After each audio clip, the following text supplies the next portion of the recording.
లాంబరధరం విష్ణుం శశివర్ణం చతుర్భుజం ప్రసన్నవదనం ధ్యాయేత్ సర్వవిఘ్నోపశాంతయే.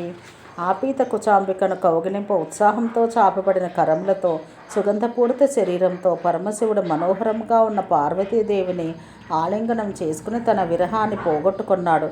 తనపై విరహంతో కృషించిన పార్వతిని శివుడు అనేక వినోదములతో సేద తీర్చవలసిన అభీష్టములు ఇత్తును అన్నాడు.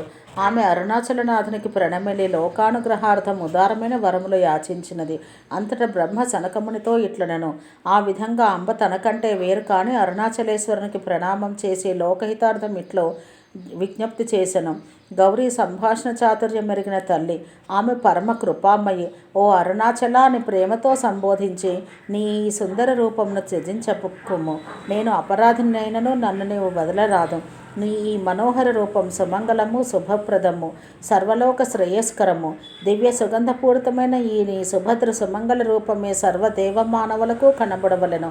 ఆ భుజంగములు, కపాలము, గరళము ధరించి భస్మసహితమైన భయంకర రూపమును వదిలి దివ్య వస్త్రాభరణములతో కూడి సుందర సుకుమార రూపమును ధరించిన నిన్ను దేవగంధర్వ కన్యలు నృత్యగానములతో సదా సేవింతురుగాక.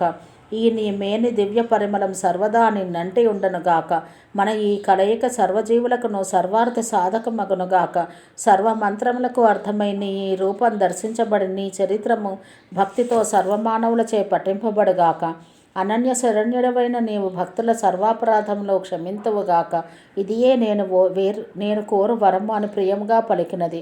తన ప్రియ భామని అయిన లోకజనుని వేడుకొన్న దాన్ని అత్యనురాగంతో పరమేశ్వరుడు ఆమెకు ప్రసాదించెను.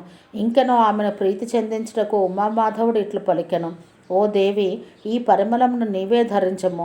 పూర్వం మృగరూపుడైన పులకుడను దైత్యుడు ఘోర తపస్సు చేసి నన్ను మెప్పించి నా నుండి అద్భుతమైన సుగంధమును వరంగా పొందినాడు. దానిచే దేవతా స్త్రీలు ఆకర్షించబడిరి. అధర్మమైన ఈ ప్రవర్తనకు దేవతలు చింతించి నన్ను చేరి మొరలిడినారు. నేను ఆ దైత్యుని రావించి లోకరక్షణకై నీ ఈ దేహమును విడువమంటిని. పులకుడు అందులకు అంగీకరించి దేవాదిదేవా, నీ ఆజ్ఞ మేరకు నేనట్లే దేహం త్యజింతును. కానీ విశ్వసమ్మోహనమైన నా ఈ దివ్య సుగంధం నీవు సదయుడవై సదా ధరించవలను.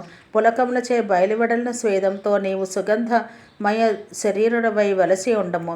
ఈ మృగమదము లోకంలో శృంగారరస వర్ధకమవుగాక.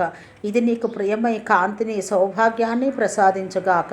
దేవికి ప్రియమైన ఈ దివ్య సుగంధం నా వంశమున వారందరికీ సహజ సిద్ధమగుగాక అని వేడుకొన్నాడు. అంతటా నా అంగీకారం పొంది పులకుడా శరీరం విడిచెను. అప్పటి నుండి నేను ఈ సుగంధం ధరిస్తున్నాను. ఓ దేవి, నీ శరీరం తపస్సు చే తప్పించి ఉన్నది. వియోగం చేత తప్పిస్తున్న నా దేహమును వియోగాగ్ని నుండి విముక్తం గావించమనుచు మహాదేవుడు అత్యంత ప్రీతితో జగదంబను ఆలింగనం చేసుకున్నాడు. దేవి తన చేతిలో దేన్నో పట్టుకుని ఉండటం చూసి దేవదేవుడు చిరునవ్వు నవ్వి, దేవి, నీ చేతిలో ఉన్నదేమి అని అడిగినాడు.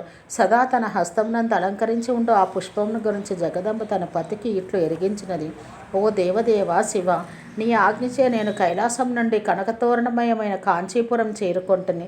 నిన్ను ఆరాధించుటకు మానస సరోవరం నుండి ఎన్నడనూ వాడిపోని ఈ సుందర సౌగంధిక కమలం కొనిపోయి ఉంటిని.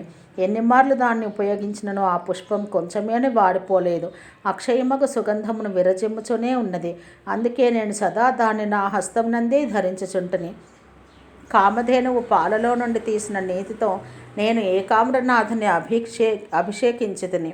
భూపతులందరినూ నన్నచుట ఎంతో భద్రంగా కాపాడినారు. లోకరక్షణార్థం ధర్మపాలన కొరకు నేను తపస్సు గావించితిని. సర్వలోకాభీష్ట సిద్ధి కొరకును నా ప్రీతి కొరకును నేను 32 లోకముల రక్షణ కొరకై ధర్మము పాలించితిని. అందరికను సర్వప్రయత్నముల చేతను ఈ ధర్మరక్షణ జరుపుట అవశ్య కర్తవ్యం.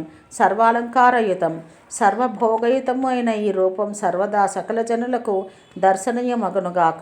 ఇట్లు దేవు పలికిన ప్రియవచనాలు విని సోనాచలేశ్వరుడైన పరమశివుడు ఆమె కోరిన వరములు ఒసగెను అని బ్రహ్మ సనక మహర్షికి తెలిపెను.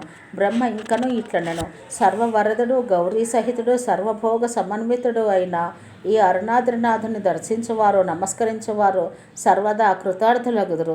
ఈ అరుణాచల మహత్యం విన్నవారు సమగ్ర సంపదలతో కూడి శ్రీమంతులు, పండితులు, సౌందర్యవంతులు, బలసంపన్నులు అయి పాప విముక్తులై దీపింతురు. వారికి సర్వతీర్థ స్నాన ఫలము సర్వయజ్ఞఫలము సదాశివ ప్రసాదము లభించను. ఇట్లు కైలాసం నుండి శివ జ్ఞానానువర్తి అయి సోనాచలం చేరుకున్న పార్వతి పాప విమోచనం పొందను. ఈ అరుణాచలేశ్వరుడు సృష్టి స్థితి లయకారకుడు. సదాశివుడు ఇతర క్షేత్రములన్నింటికన్నా మిన్నగాయించి ఈ అరుణాచల క్షేత్రమున తేజోలింగ రూపంగా తాను వ్యక్తమై ఉన్నాడు. ఈ తేజోలింగం పరమపావనం, సర్వపాప విమోచకం. దాని సన్నిధి వలన ఈ కర్మభూమి పరమ ధర్మక్షేత్రమైనది. దీన్ని ప్రదక్షిణము, నమస్కారము, తపస్సు, నియమాదులతో సేవించిన నరులు సకల కల్మష దూరులై సర్వైశ్వర్య సంపన్నులవుదురు. వారికి పరమశివుడు వశంవదుడగును. ఈ పర్వతం చుట్టూను వివిధమైన కొండల రూపంలో వేదములు, ఇతిహాసములు, దేవతలు అరుణగిరిని సదా స్తోత్రం చేయుచూ నిలిచి ఉన్నారు.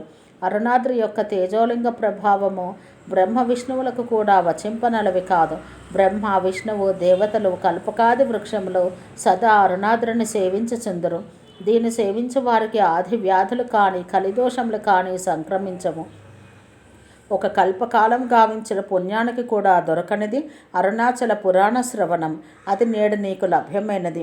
ఈ విధంగా బ్రహ్మముఖం నుండి జాలువారిన అరుణగిరీశ కథాసుధను గ్రోలి సనక మహర్షి అనంత తపఫలమును పొందినాడని సూతముని ప్రవచనం.